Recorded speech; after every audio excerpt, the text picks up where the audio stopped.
Hello everybody and welcome to another guitar lesson with me, Mr. Power. Today we're going to be learning a new skill which is one of the most useful skills you can have as a guitar player because it will let you learn whatever song you like and learn to play any chord in the world. Okay, so today we're going to be learning how to read chord boxes. Now, some of you out there will have seen chord boxes in lessons with me before, and some of you will know how to read them already, but it's always good to go over things, and today we're going to be going super in depth with chord boxes and looking at loads of different chords.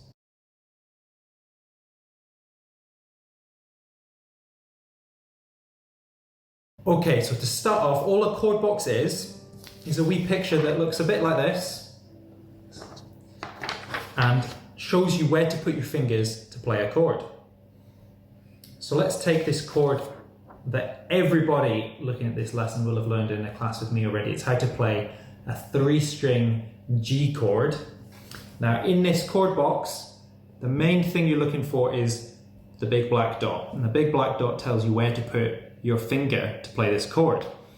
And to figure out exactly where it's telling you, you need to imagine this box at the end of the guitar. So if you see on this box, we've got 1, 2, 3, 4, 5, 6 lines down, and they match up. If you imagine your guitar this way, they match up with the 1, 2, 3, 4, 5, 6 strings of the guitar. We've also got the sideways lines here, and these sideways lines, if you imagine again with the guitar this way, the sideways lines are the frets of the guitar, these metal bars that you press the strings against. Okay, so we're going to cut to a little picture of a G chord, showing you the chord box over the top.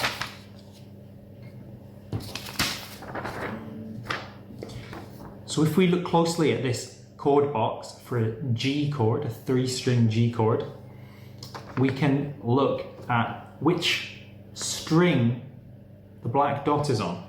So this string here is the one closest to the right hand side as you look at it, and that matches up, again if you look at the end of your guitar, that matches up with the string closest to the floor. Okay, the first string.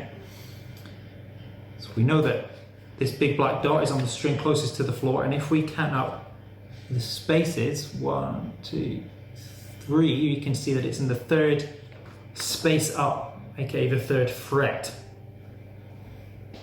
So if we squeeze down the 3rd fret and the string closest to the floor, that's what's going to make an open G chord. Sorry, a 3-string G chord.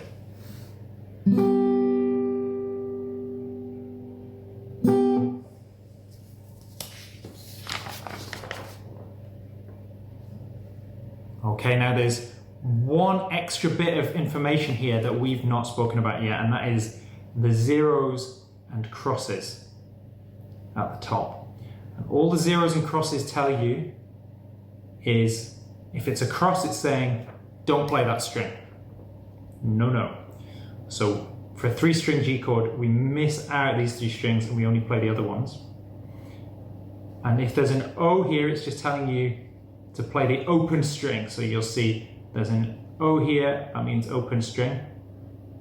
O here for an open string. But this string doesn't have an O because it's got a big black dot. So if you're going to play the string, it's either got a black dot, or if it's an open string, it's got the O at the end. So putting all that together, we can see how this chord box is telling us how to play a 3-string G chord, a chord we've already learned to play, but it's good to go over so we know exactly what's going on in this chord box. Okay, so now we've learned how to read a chord box and what all the different bits of a chord box mean. We can use that information to learn any other chord in the world, and if you look in the link down below in the description, you'll see a link to a sheet where there are 8 different 3-string chords, and there's another link as well where there's 8 different super complicated open chords.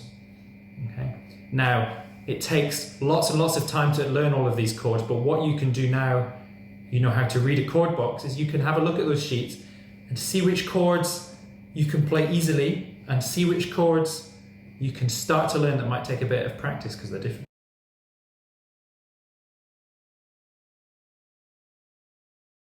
So if you have a look at those sheets, you'll see all those different chords, and what I'm going to do for the next bit of the video is do a little demonstration of how to play each chord and show the chord box on the screen as well. So you'll be able to see the chord box and you'll be able to compare it to my fingers when I play that chord as well. So we'll go through every single one of the 8 3-string chords and the 8 open chords that you can download in a sheet below.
Okay, so we've learned lots and lots of things today. We've learned how to read chord boxes and we've learned 8 different 3-string chords, and 8 different open chords.